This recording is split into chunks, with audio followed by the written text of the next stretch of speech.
Hello students, आज का जो हमारा टॉपिक है वो है लिपि, जो कि 12th क्लास की व्याकरण का बहुत ही महत्वपूर्ण टॉपिक है। जो जैसे कि हमने कल भाषा और व्याकरण पढ़ा था, उसके बाद में जो टॉपिक है वो है लिपि। तो भाषा और लिपि के अंदर मुख्यतः क्या अंतर है? भाषा जो होती है वो विचारों को व्यक्त करने वाली व्यवस्थित शब्दावली होती है। फिर लिपि किसे कहते हैं? तो किसी भी भाषा के वर्ण जिस विशेष रूप में लिखे जाते हैं उसे उस भाषा की लिपि कहते हैं। जैसे आपको पता होगा, हिंदी भाषा की लिपि कौन सी है? देवनागरी। अंग्रेजी भाषा की लिपि है रोमन। उर्दू भाषा की लिपि है फारसी। और पंजाबी भाषा की जो लिपि है वो क्या है? गुरुमुखी। तो देवनागरी और जो रोमन लिपि है वो बाएं से दाएं की ओर लिखी जाती है, और देवनागरी जो लिपि है उसके ऊपर शिरोरेखा का प्रयोग किया जाता है। आइए इसके विस्तृत अर्थ को हम समझते हैं। लिपि किसे कहते हैं? लिपि या लेखन प्रणाली का अर्थ होता है किसी भी भाषा की लिखावट या फिर लिखने का ढंग। ध्वनियों को लिखने के लिए जिन चिन्हों का प्रयोग किया जाता है वही लिपि कहलाती है। जैसे अंग्रेजी के अंदर का तो हम ABCD इस तरह से लिखते हैं, लेकिन यदि हम हिंदी की बात करें तो उसमें क्या लिखते हैं? A, A, I, E। तो यही जो है, जो लिखने का जो ढंग है, यही हमारी लिपि कहलाता है। देवनागरी लिपि तथा हिंदी वर्तनी का मानकीकरण। भारतीय संविधान में हिंदी को भारतीय संघ की राष्ट्रभाषा के साथ में राजभाषा भी स्वीकार किया गया तथा उसकी लिपि के रूप में देवनागरी लिपि को मान्यता दी गई है।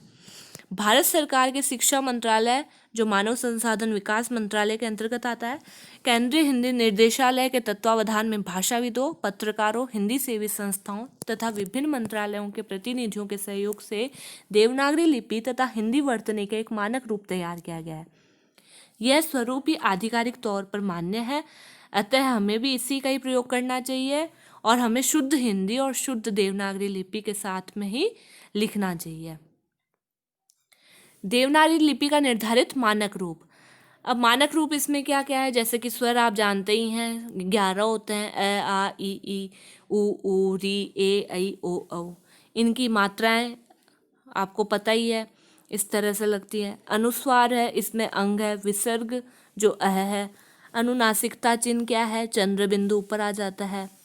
व्यंजन कितने होते हैं? पता है, क से लेकर घ तक व्यंजन है। संयुक्त व्यंजन जैसा कि 4 होते हैं। जो 6 है वो क और श से मिलकर बना है। त्र है वो त और र से मिलकर बना है। ज्ञ है वो ज और य से मिलकर बना है। श्र है वो श और र से मिलकर, श ध्यान रखना ये वाला है, इसमें श प्लस र, इससे मिलकर क्या बना है? श्र। हल चिन्ह है जो आपको दिख रहा है, ये क्या है? हल चिन्ह है। गृहीत स्वर मतलब जहाँ जैसे विदेशी जो शब्द है जो अपन ने हिंदी के अंदर स्वीकारे हैं, जैसे ये ओ, ख, ज, फ, ये जो है गृहीत स्वर है। हिंदी वर्तनी का मानकीकरण। इसमें जो संयुक्त वर्ण है, पहला आता है खड़ी पाई वाले व्यंजन। तो खड़ी पाई वाले व्यंजनों का संयुक्त रूप खड़ी पाई को हटाकर ही बनाया जाना चाहिए, यथा ख्याति, लग्न, विघ्न, कच्चा, छज्जा, नगण्य, कुत्ता, पथ्य, ध्वनि, न्यास, प्यास, डिब्बा, सभ्य, रम्य, उल्लेख, व्यास, श्लोक, राष्ट्रीय, यक्ष्मा आदि। इसका मतलब क्या है? इसके अंतर्गत एक तो क्या होगा? स्वर रहित वर्ण होगा, और एक क्या होगा? स्वर सहित। तो वो क्या बन जाएगा? संयुक्त वर्ण बन जाएगा। ठीक है, जैसे कि लग्न है तो इसमें क्या है? ग तो क्या है? आधा है, और नय क्या है? पूरा। नय प्लस ए, ये क्या हो गया? लग्न। ठीक है।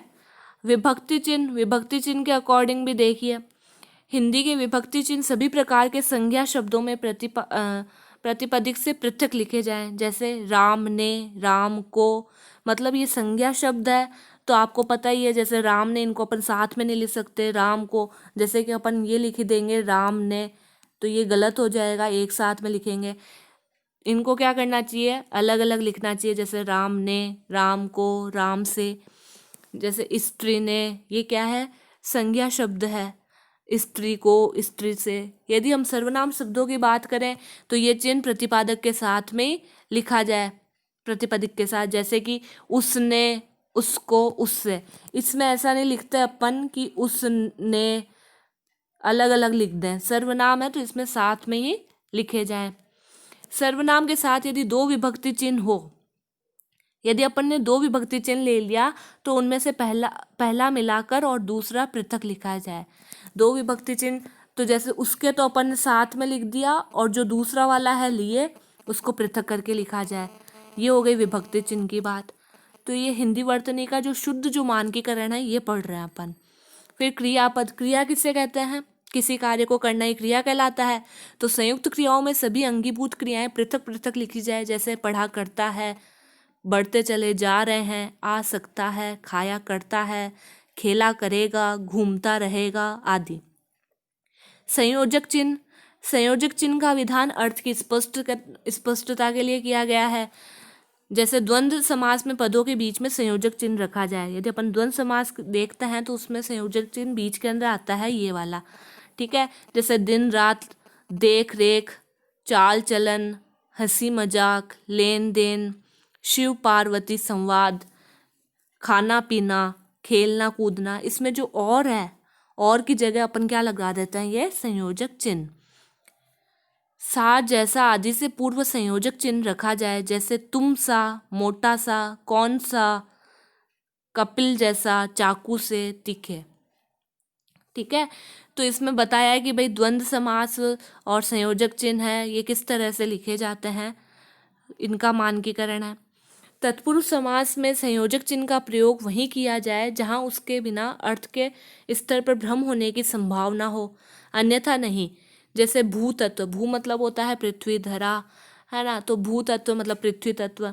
इसका अपन को मीनिंग जैसे डिसाइड करना है कि भू तत्व, तो तब अपन ने इसका बीच में संयोजक चिन्ह लगा दिया। संयोजक चिन्ह न लगाने पर भूतत्व लिखा जाएगा और इसका अर्थ कुछ और ही बन जाएगा। फिर क्या हो जाएगा? भूत होने का भाव। भूत होने का भाव भी लगाया जा सकता है, इसलिए अपन को बीच में संयोजक चिन्ह लगाना चाहिए। इसका बहुत महत्व है। सामान्यतः तत्पुरुष समास में संयोजक चिन्ह लगाने की आवश्यकता नहीं है, अतः शब्दों को मिलाकर ही लिखा जाए। जैसे राम राज्य, राजकुमार, ये सारे क्या है? तत्पुरुष समास के उदाहरण हैं। गंगा जल, ग्रामवासी, आत्महत्या। तो साधारणतः जो तत्पुरुष समास है उसके बीच में संयोजक चिन्ह नहीं लगता है, लेकिन ऐसा नहीं है कि बिल्कुल ही नहीं लगता है। जैसे अपन अनक लिखेंगे, यदि अपन ने अनक लिख दिया तो उसका कुछ अर्थ ही कुछ और हो जाएगा। अ मतलब होता है बिना या फिर अभाव, तो अनक मतलब बिना नक का। अनति यानी नम्रता का अभाव। अपरस मतलब जिसे किसी ने न छुआ हो आदि। शब्दों में संयोजन चिन्ह लगाया जाना चाहिए, अन्यथा अनख, अंति, अपरस शब्द बन जाएंगे जिसका कुछ भिन्न ही अर्थ निकल जाएगा। अव्यय की बात करें तो अव्यय के अंदर तक, साथ आदि अव्यय सदा पृथक लिखे जाएं। जैसे आपके साथ, यहाँ तक, ये क्या लिखे जाए? पृथक पृथक। जैसे अव्यय है, अव्यय को भी अलग लिखा जाना चाहिए। अन्य नियम क्या है? अंग्रेजी के जिन शब्दों में अर्धविवृत ओ ध्वनि का प्रयोग होता है उनके शुद्ध रूप का हिंदी में प्रयोग अभिष्ट होने पर आ की मात्रा के ऊपर अर्धचंद्र का प्रयोग किया जाए। ये सारे जो अपन ने ग्रहित स्वर जो पढ़े थे, जैसे कॉलेज, डॉक्टर, कोऑपरेटिव, ये क्या है? विदेशी भाषा के जो शब्द है जो हिंदी में अपना लिए गए हैं वो है आदि। हिंदी में कुछ शब्द ऐसे हैं जिनके दो दो रूप बराबर चल रहे हैं। विद्वत समाज में दोनों रूपों की एक सी मान्यता है। जैसे गर्दन, तो कई लोग मतलब इससे भी सही मानते हैं और यदि ऊपर है तो उससे भी सही मानते हैं। गर्मी, गर्मी, बर्फ, बर्फ, बिल्कुल, बिल्कुल, और इसमें लय क्या है? आधा है। सर्दी, सर्दी, कुर्सी, कुर्सी, भर्ती, भर्ती, फुर्सत, फुर्सत, बर्दाश्त, बर्दाश्त, वापस, वापस, आखिर, आखिर, बर्तन, बर्तन, दोबारा, दोबारा, दुकान, दुकान। तो ये है जो हिंदी के अंदर अभी चल रहे हैं। ऐसा नहीं है कि ये जो दोनों ही जो शब्द है ये सही मानकर हिंदी के अंदर मानक रूप से चल रहे हैं। फिर है पूर्वकालिक प्रत्यय। कर क्रिया से मिलाकर लिखा जाए। जैसे मिलाकर, खा पीकर, पढ़कर, शिरोरेखा का प्रयोग प्रचलित रहेगा। ठीक है, पूर्ण विराम को छोड़कर शेष विराम आदि चिन्ह वही ग्रहण कर लिया जाए जो अंग्रेजी में प्रचलित है। पूर्वकालिक मतलब, पूर्वकालिक होता है पहले पहले का जो कार्य करके फिर बाद में लिखा जाए, और पूर्ण विराम को छोड़कर शेष विराम आदि चिन्ह वही ग्रहण कर लिए जाए जो अंग्रेजी में प्रचलित है। जैसे अंग्रेजी में भी ये प्रचलित है और हिंदी में भी ये प्रचलित है, जैसे कोमा हुआ, अल्प विराम हुआ, प्रश्नवाचक चिन्ह हुआ, विस्मयादिबोधक चिन्ह हुआ, विसर्ग हुआ, संयोजक चिन्ह हुआ। ठीक है। पूर्ण विराम के लिए खड़ी पाए का प्रयोग किया जाए। अंग्रेजी हिंदी अनुवाद कार्य तथा अन्य प्रशासनिक साहित्य में विषय के विभाजन, उपविभाजन तथा अवतरणों, उप अवतरणों का क्रमांकन करते समय अंग्रेजी के ABC अथवा छोटी ABC के स्थान पर सर्वत्र क ख ग का प्रयोग किया जाए।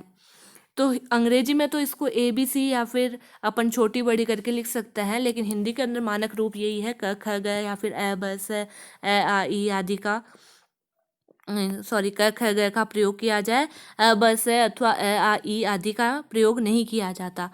आवश्यकता अनुसार 1 2 3 अथवा रोमन 1 2 3 का प्रयोग किया जा सकता है। तो हिंदी के अंतर्गत क ख ग का प्रयोग किया जा सकता है और अंग्रेजी के अंतर्गत ABC का प्रयोग किया जा सकता है। ठीक है। तो ये जो है हमारा लिपि का जो टॉपिक है ये कंप्लीट होता है, और इसके बाद में हमारा जो नेक्स्ट जो व्याकरण का टॉपिक है इसे हम पढ़ेंगे। तो लिपि के बारे में जो सामान्य जो बातें थी ये आज हमने पढ़ी, और आप भी पढ़ते रहिए। ठीक है बच्चों, धन्यवाद।